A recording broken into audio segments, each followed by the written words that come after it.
Hello students, स्वागत है आपका आईसीटी वर्चुअल क्लासेस में। मैं हूं कविता, आपकी साइंस टीचर। उम्मीद करती हूं आप सभी अच्छे होंगे और स्वस्थ होंगे। क्लास हम बात कर रहे थे यहाँ पर क्वेश्चन आंसर्स की। चैप्टर का नाम है टिश्यू और इसके क्वेश्चन आंसर्स हम डिस्कस कर रहे हैं। अभी हम मल्टीपल चॉइस क्वेश्चन यानी कि एमसीक्यूज जो है वो सॉल्व कर रहे हैं, जिनमें कुछ एमसीक्यूज आपने प्रीवियस लेक्चर में देखे हैं, कुछ नए जो क्वेश्चन है वो हम यहाँ पर आज देखेंगे। इससे पहले हम जो प्रीवियस हमारे क्वेश्चन है उन्हें एक बार देख लेंगे। प्रीवियस लेक्चर का जो लास्ट क्वेश्चन हमारे पास आया था वो आपको होमवर्क में दिया गया था। क्वेश्चन है, one of the following is not a function of stomata, यानी कि निम्नलिखित में से कौन सा स्टोमेटा या रंध्र का कार्य नहीं है। तो क्वेश्चन क्या कहता है,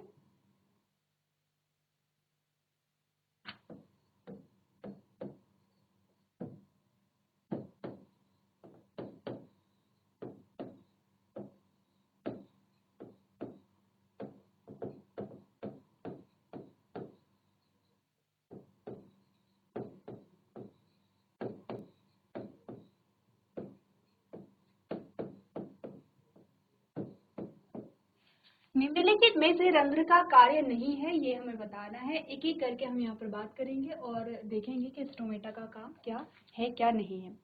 पहला जो स्टेटमेंट है वो कहता है directly participate in the process of photosynthesis, कि ये फोटोसिंथेसिस की प्रोसेस में डायरेक्टली इन्वॉल्व होता है। तो हम देख लेते हैं कि फोटोसिंथेसिस की प्रोसेस में स्टोमेटा कहाँ इन्वॉल्व होता है, उसका काम क्या होता है। तो फोटोसिंथेसिस की जो प्रोसेस है वो होगी यहाँ पे लीफ में,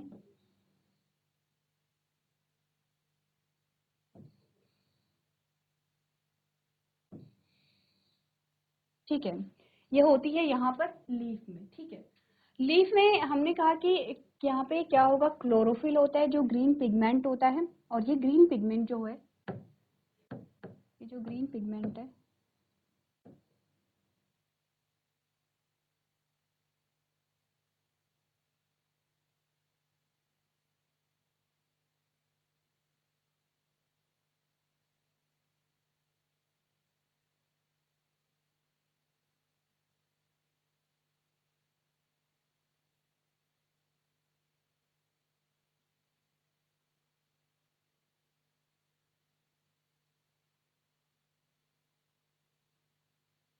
ये ग्रीन पिगमेंट है, ठीक है। ये है क्लोरोफिल, पहली चीज।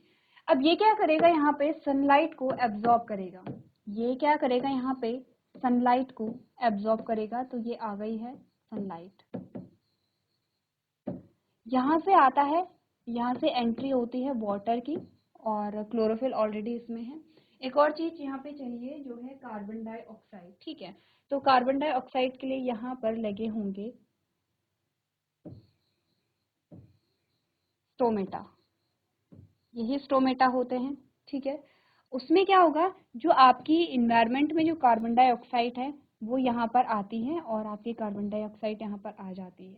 तो ये चारों चीजें, चारों कौन से, क्लोरोफिल लिखा नहीं है क्योंकि ये पिगमेंट है तो ग्रीन कलर में आपको दिखा रखा है। ये चारों चीजें मिल करके बनाती हैं यहाँ पे ग्लूकोज, जिसे हम जी से डिनोट करते हैं। साथ ही साथ ऑक्सीजन यहाँ पर बनती है, जिसका काम फोटोसिंथेसिस में नहीं होता है। और ये जो ऑक्सीजन है यहाँ पर, ये स्टोमेटा से बाहर निकल जाती है, ठीक है। ये स्टोमेटा से, अलग अलग स्टोमेटा में दिखाते हैं, चलिए। और यहाँ पर ये जो ऑक्सीजन है ये स्टोमेटा से बाहर निकल जाती है। तो पहला जो स्टेटमेंट कहता है कि ये डायरेक्टली फोटोसिंथेसिस के प्रोसेस में पार्टिसिपेट करते हैं, क्या ये बात सही है, ये आपको बतानी है, ठीक है। आपके सामने जो डायग्राम है वो यहाँ पे ऑलरेडी है। सेकेंड जो स्टेटमेंट है वो है help with the exchange of gases. ये क्या करता है, गैसेस को एक्सचेंज करने में हेल्प करता है, यानी कि गैस विनिमय में हेल्प करता है। किसमें हेल्प कर रहा है, कि गैस विनिमय में,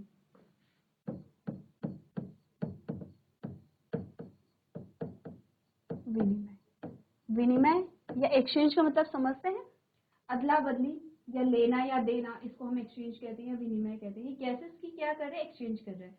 अगर हम देखें, एक्सचेंज का मतलब होता है कुछ लेना और कुछ देना, ठीक है। अगर हम दे रहे हैं तो हम कहते हैं कि ये दिया जा रहा है, अगर हम ले रहे हैं तो हम कह रहे हैं कि लिया जा रहा है, जिसे एक्सपोर्ट और इम्पोर्ट हम कहते हैं। लेकिन अगर हम कुछ ले रहे हैं और कुछ हम दे भी रहे हैं, इसे हम एक्सचेंज कहते हैं। तो क्या यहाँ पर ऐसा कुछ हो रहा है कि कुछ लिया जा रहा है और कुछ दिया भी जा रहा है, यानी कि कुछ तो अंदर लिया जा रहा है पत्ती के अंदर और कुछ पत्ती से बाहर भी निकल रहा है। तो सेकेंड स्टेट है, क्या यहाँ पे गैस एक्सचेंज होता है, ठीक है। थर्ड है, helps to create water pressure. Next है helps to create water pressure, forcing water upward.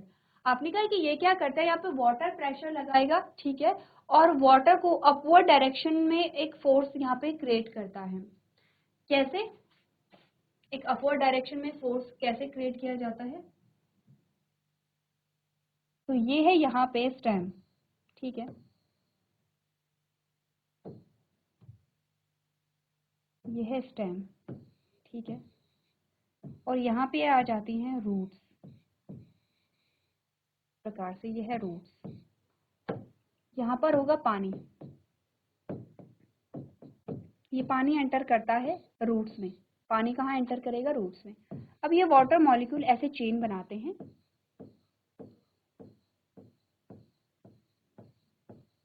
और लीफ में चले जाते हैं।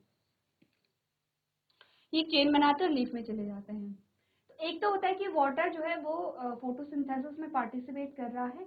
जब यहाँ पे एक्स्ट्रा वाटर आ जाता है, पानी की जो अधिक मात्रा अगर हो जाती है, तो ये जो पानी है जो लिक्विड फॉर्म में है, ये जो पानी है जो लिक्विड फॉर्म में है, ये परिवर्तित होता है गैसीय फॉर्म में, ठीक है। वाटर की जो 3 स्टेट होती है वो हमने पढ़ी है, ठीक है, वाटर, लिक्विड, गैस। तो पानी जो है वो लिक्विड स्टेट से गैसीय स्टेट में यहाँ पे कन्वर्ट होता है इसमें, और ये क्या करता है, यहाँ पे ये जो स्टोमेटा है इससे बाहर निकल जाता है, ये है वाटर। इस प्रोसेस को हम कहते हैं ट्रांसपिरेशन, या इसे कहा जाता है वाष्पोत्सर्जन।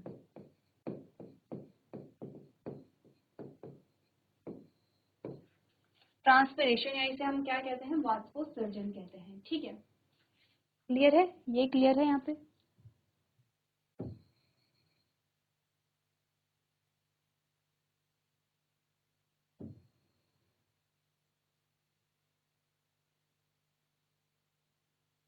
ये ऑक्सीजन है, ठीक है, इस प्रकार बाहर निकली है, और ये यहाँ पे वाटर बाहर निकला है, ठीक है। इतनी बात क्लियर है? अब क्या होता है, अगर हम इसी इमेज को अगर हम इस फिनोमिना को अलग इमेज में बनाएं, जो कि फोटोसिंथेसिस के फिनोमिना से अलग होगा, तो आप ज़्यादा क्लैरिटी के साथ यहाँ पर समझ पाएंगे, ठीक है। तो हमने बात इतनी अभी की है कि ये पूरी चेन बन रही है वाटर मॉलिक्यूल की, और ये जाती है कहाँ? लीफ में, ठीक है। ये है वाटर जो कि किस में है? लिक्विड फॉर्म में है। अब हमने कहा कि क्या हो रहा है, पानी, अगर एक्स्ट्रा पानी आ गया, जैसे कुछ पानी जो है वो कहाँ आ गया है, आपने कहा फोटोसिंथेसिस में यूज हो गया है, कुछ अदर प्रोसेस में यूज हो गया है। आपने कहा अगर एक्स्ट्रा पानी यहाँ पर आ जाता है, तो वो जो एक्स्ट्रा पानी है वो क्या होता है, यहाँ पे ये जो पानी है वो गैसीय फॉर्म में कन्वर्ट हो जाता है।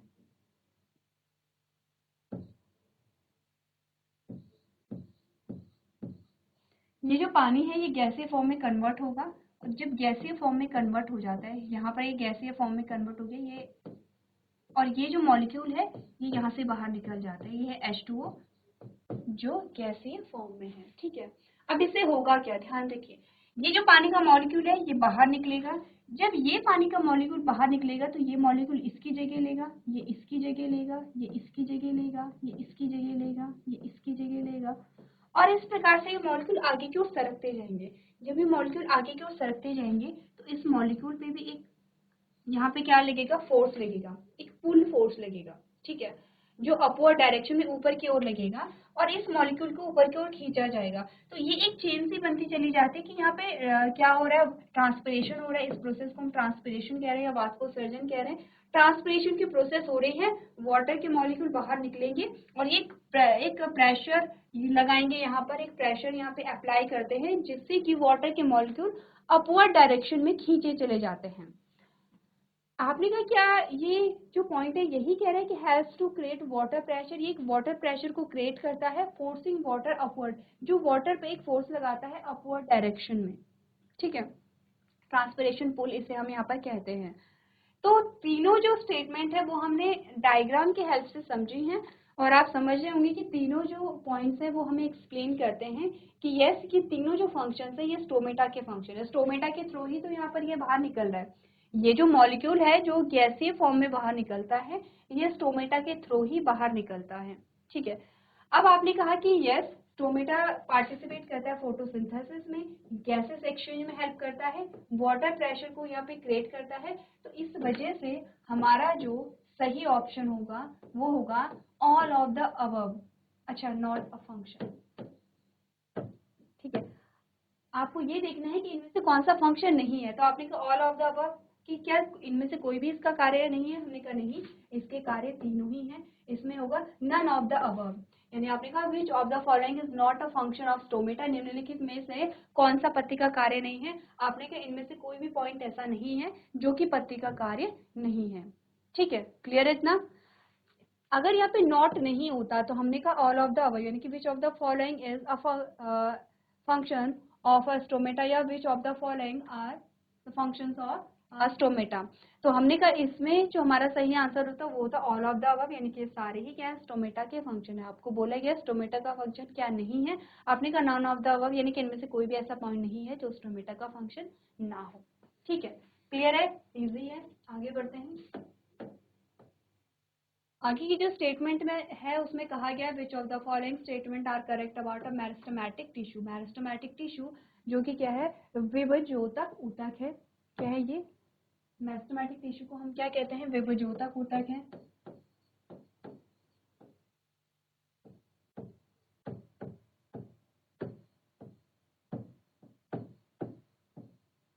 ठीक है, आपको बताने कि निम्नलिखित में से मेरिस्टेमेटिक टिश्यू या विभज्योतक ऊतक का कार्य कौन सा यहाँ पर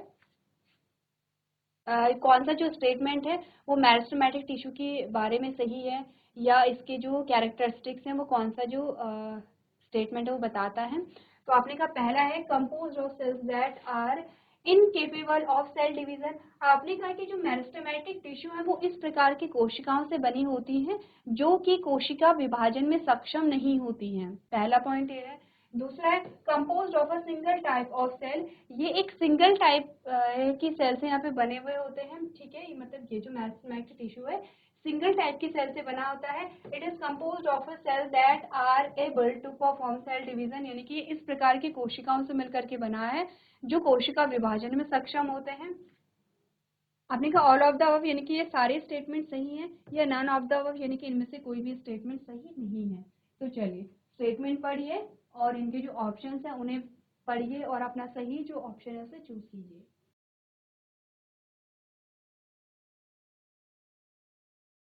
चलिए, तो बात करते हैं यहाँ पर आंसर की। हमने कहा आपके पास क्या स्टेटमेंट है, which of the following statement are correct about meristematic tissue, यानी कि निम्नलिखित में से कौन सी स्टेटमेंट मेरिस्टेमेटिक टिश्यू के बारे में करेक्ट है। पहला जो कहता है कि जो मेरिस्टेमेटिक टिश्यू है वो इस प्रकार की कोशिकाओं से बने हैं जो कि सेल डिवीजन में क्या है सक्षम नहीं है। आपने कहा ये बिल्कुल गलत स्टेटमेंट है, क्योंकि विभज्योतक ऊतक का मतलब यही है कि ऐसी ऊतक जिनमें ऐसी सेल्स है जिनमें विभाजन होता है, यानी कि आपका ये वाला पॉइंट बिल्कुल सही होगा कि इस प्रकार की कोशिकाओं से मिलकर के बने हैं जो सक्षम है, जो एबल है यहाँ पर सेल डिवीजन को परफॉर्म करने के लिए। ठीक है, तो आपने कहा कि इस हिसाब से यहाँ पर अगर हम देखें तो हम ये नहीं कह सकते ऑल ऑफ द अबव, यानी कि इनमें से आपने कहा कि सारे जो स्टेटमेंट है वो सही है। आपने कहा नहीं, सारे स्टेटमेंट तो सही नहीं है क्योंकि पहला स्टेटमेंट गलत हो जाता है।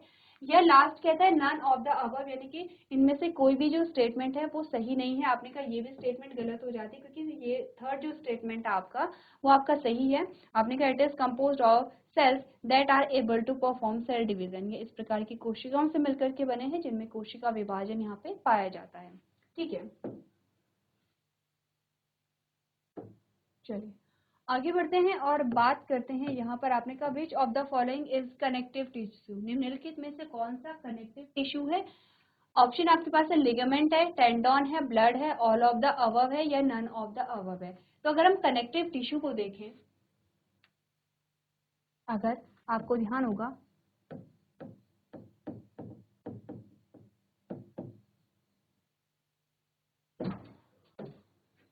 कनेक्टिव टिश्यू को अगर हम देखें तो कनेक्टिव टिश्यू क्या है, यहाँ पे एनिमल टिश्यू है। है। एनिमल टिश्यू है, एनिमल टिश्यू का एक प्रकार है कनेक्टिव टिश्यू। कनेक्टिव टिश्यू अलग अलग प्रकार के टिश्यू में डिवाइड होता है, जैसे कि हमने बात की यहाँ पे फ्लूइड में, जिसमें आपका आता है ब्लड और लिम्फ, ठीक है। जैसे कि हमने बात किया स्केलेटल में, जिसमें आपकी आती है बोन और आपका आता है कार्टिलेज, ठीक है। आपके यहाँ पर आते हैं बोन और कार्टिलेज। आपका आता है यहाँ पे एरियोलर, जिसमें आपके आते हैं टेंडोन और आपके आते हैं लिगामेंट और आपका आता है एडिपोज, ठीक है। ये आपके सारे क्या है कनेक्टिव टिश्यू हैं। अब अगर हम ऑप्शन पे जाएं तो हमने कहा लिगामेंट, पहला ऑप्शन है लिगामेंट। तो लिगामेंट क्या है, आपने कहा एरियोलर टिश्यू का टाइप है, जो कि एक प्रकार का कनेक्टिव टिश्यू है। तो यानी हम कह सकते हैं कि टेंडोन क्या है, यहाँ पर एक कनेक्टिव टिश्यू है। नेक्स्ट आता है टेंडोन। टेंडोन भी आपने कहा एरियोलर टिश्यू का टाइप है, जो कि एक कनेक्टिव टिश्यू है। तो आपने कहा टेंडोन भी एक कनेक्टिव टिश्यू है। नेक्स्ट आता है ब्लड। आपने कहा फ्लूइड में हम देखेंगे तो फ्लूइड का टाइप है ब्लड, ये भी एक प्रकार का कनेक्टिव टिश्यू है। तो ये भी हमारा सही आंसर आता है। तो आपका आंसर होगा all of the above. Answer क्या होगा, ऑल ऑफ द अबव, यानी कि ये सारे ही क्या है कनेक्टिव टिश्यू के एग्जांपल हैं। क्लियर है इतना? ऑप्शन क्या आएगा हमारा, ऑप्शन नंबर जो 4th है यहाँ पे। चलिए नेक्स्ट जो हमारे पास आता है, आपने कहा dash are cemented to one another forming an irregular layer. These form of outer protective layer of skin in an animal's body. आपने कहा जो एनिमल की जो बॉडी होती है उसमें वो जो स्किन की जो लेयर होती है वो किस चीज से मिलकर के बनी है। आपने कहा वो कनेक्टिव टिश्यू से मिलकर के बनी होती है, वो मस्कुलर टिश्यू से मिलकर के बनी होती है, वो नर्वस टिश्यू से मिलकर के बनी होती है, या कंपाउंड एपिथेलियल सेल्स होती हैं, या नन ऑफ द अबव, यानी कि इनमें से कोई भी नहीं। तो इजी क्वेश्चन है, आपसे पूछा गया है कि आपके स्किन की जो लेयर्स होती हैं वो कौन से टिश्यू से मिलकर के बनी है। ये क्वेश्चन जो आपका आया है ये भी एनिमल टिश्यू से ही आया है। तो आप एक बार आपने ऑप्शन पढ़ लेंगे।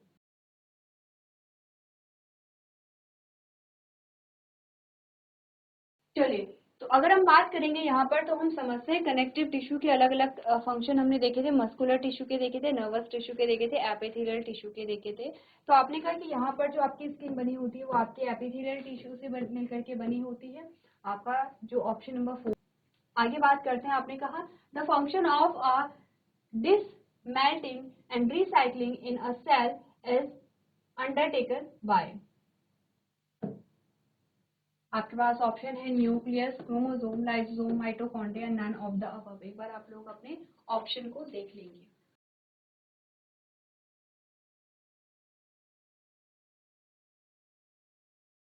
चलिए, तो अगर आपने पढ़ा, आपने कहा था function of dismantling and recycling in a cell is undertaken by. Cell में जो रिसाइकलिंग का काम होता है वो किसकी वजह से होता है, तो आपको ध्यान होगा लाइसोसोम, जिसमें क्या होता है हाइड्रोलिटिक एंजाइम्स होते हैं और वो जो सेल का वेस्ट मटेरियल है उसे क्या करेगा यहाँ पे रिमूव करता है। Next is nodes of Ranvier are found in. जो नोट्स होते हैं रनवेयर की वो कहाँ पाई जाती है, ऑप्शन है नर्व सेल में, हार्ट सेल में, लिवर सेल में, ऑल ऑफ द अबव या नन ऑफ द अबव। ये बहुत इजी क्वेश्चन आपके पास आया है क्योंकि आपके पास ऑप्शन बहुत अच्छे दिए गए हैं, इजी ऑप्शन आपको दिए गए हैं। तो चलिए बताइए नोट्स ऑफ रेनवेयर कहाँ पर पाए जाते हैं।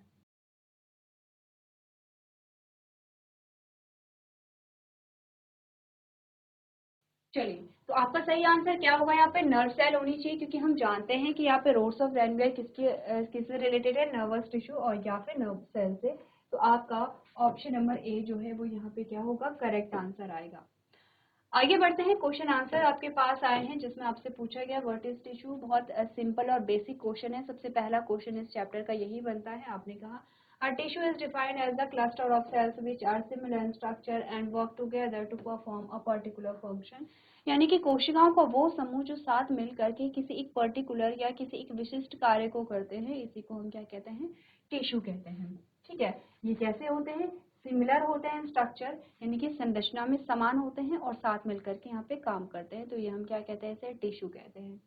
आगे बढ़ेंगे, अगला क्वेश्चन है what is the utility of tissue in multicellular organism. जो बहुकोशिकीय जीव हैं उनमें ऊतक की क्या यहाँ पे यूटिलिटी है, क्या क्या उपयोग है।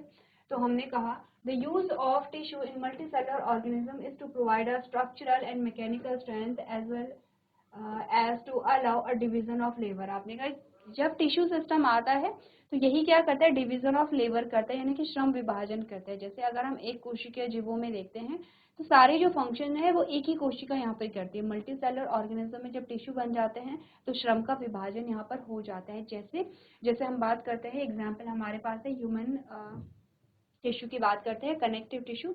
और कनेक्टिव टिश्यू जो है वो आपके अलग अलग प्रकार के होते हैं। जैसे ब्लड है एक टिश्यू, उसका काम कुछ और है। बोन है एक टिश्यू, उसका काम कुछ और है। यहाँ पर टेंडोन एक टिश्यू है, उसका काम कुछ और है। लिगामेंट है, उसका काम कुछ और है। तो हमने कहा क्योंकि डिफरेंट टाइप के जो टिश्यू है इसमें क्या है, लेबर का डिवीजन यहाँ पर हुआ है।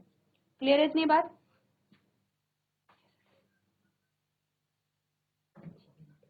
ठीक है। तो नेक्स्ट है name and types of simple tissue. तो जो सिंपल टिश्यू है उसके क्या क्या नाम होते हैं, क्या एग्जाम्पल हैं, वो आपसे पूछे गए हैं। आप लोग घर से पढ़ करके इसे लेकर के आएंगे। तो आज के सेशन में हम इतना ही करेंगे। अभी तक क्लास में बने रहने के लिए आपका धन्यवाद।